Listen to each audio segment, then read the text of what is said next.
Hi, I'm Dorothy Gable, author of Dementia Caregiving from a Biblical Perspective, and this is the Biblical Dementia Caregiving channel.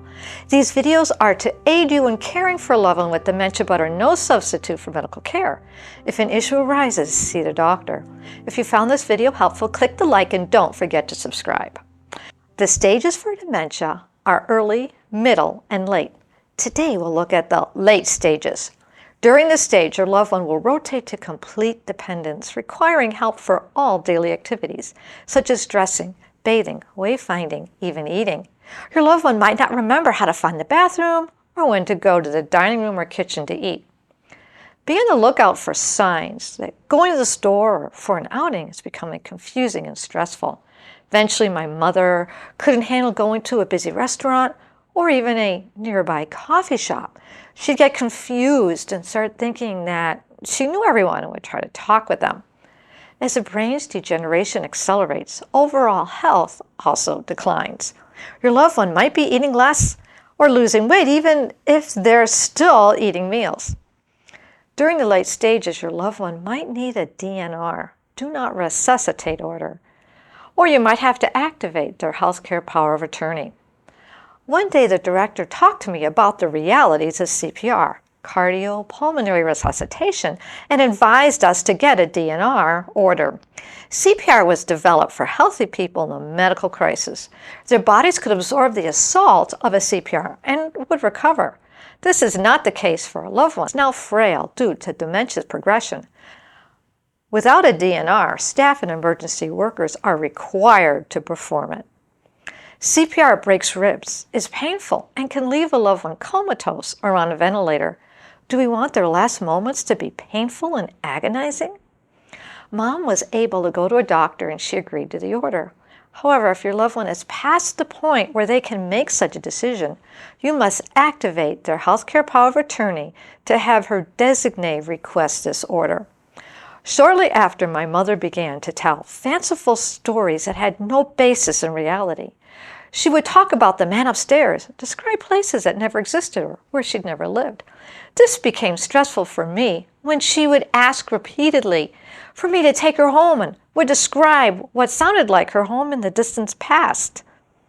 She had lost many of her nouns and had great difficulty even forming sentences. She would say, "I need to go." Where, I'd ask, but she couldn't tell me. The director told me this is what they say when they know they're failing. Mom's emotional distress haunted every visit, and I shared my problem with anyone I could find. A co-worker relayed a story they had heard. When a man's wife became distressed, he'd take her for a ride around the block. I discounted the suggestion, since Mom couldn't even handle going to the local coffee shop. But then I decided to give it a try. It worked beautifully. Mom enjoyed going on a little adventure in a safe place, my car, and never asked why we didn't go anywhere. That fall, we went for a drive for as many days as possible. By the middle of the next month, she transitioned down again and could no longer rotate to slip into the car seat or had great difficulty getting out. After that, our daily adventures consisted of walking the halls at her center, greeting everyone we met. This helped her through the brief phase where she wanted to go home.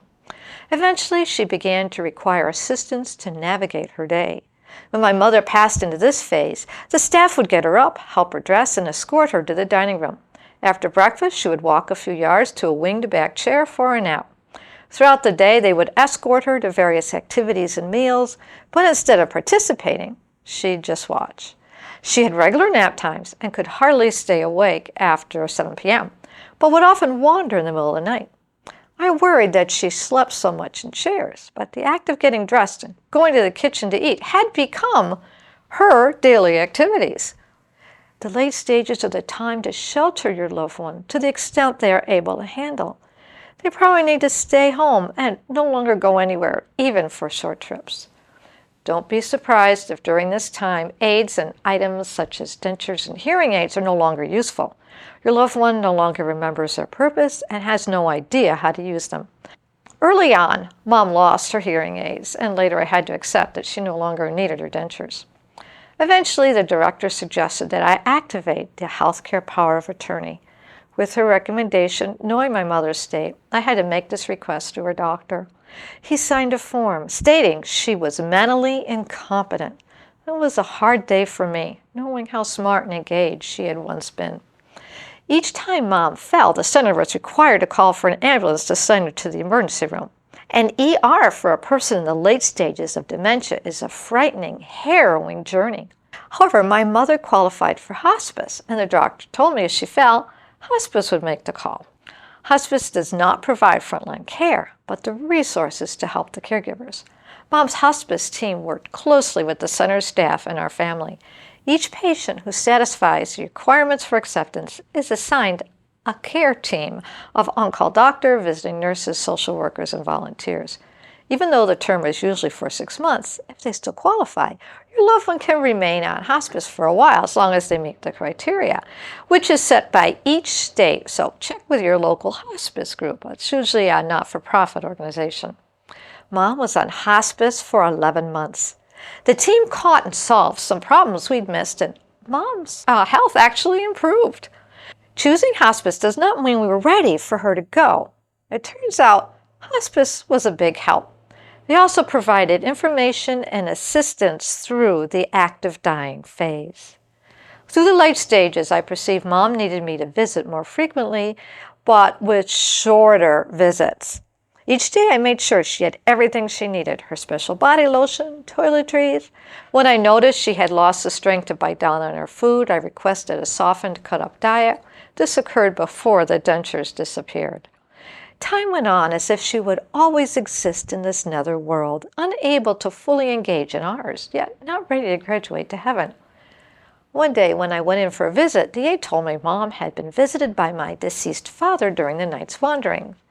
She had told her that he said he'd be coming for her soon, but a few more weeks passed, and then one Sunday I went over for a quick afternoon visit. Mom couldn't get out of bed, and I realized she was seeing glimpses of heaven as she looked up into a far corner of the ceiling. A brilliant smile lit her face. During those 3 weeks, the Lord restored part of her ability to speak, and she had a chance to say goodbye to all the kids, grandkids, and great-grandkids. My sisters arrived, and we sat with her for her last days. We had no regrets, for we had been by her side through that time. We could be at peace. She is now safe in heaven with more than her earthly faculties.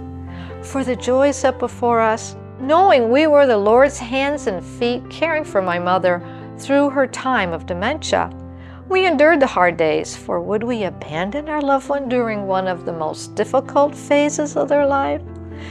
We didn't.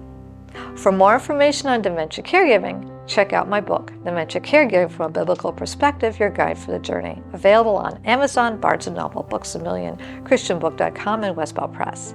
The next video will look at some of the most helpful resources I've found for dementia caregivers. Thanks for watching. Made possible thanks to my videographer and producer, my husband Ralph Gable, creator of Electronics for the Inquisitive Experimenter.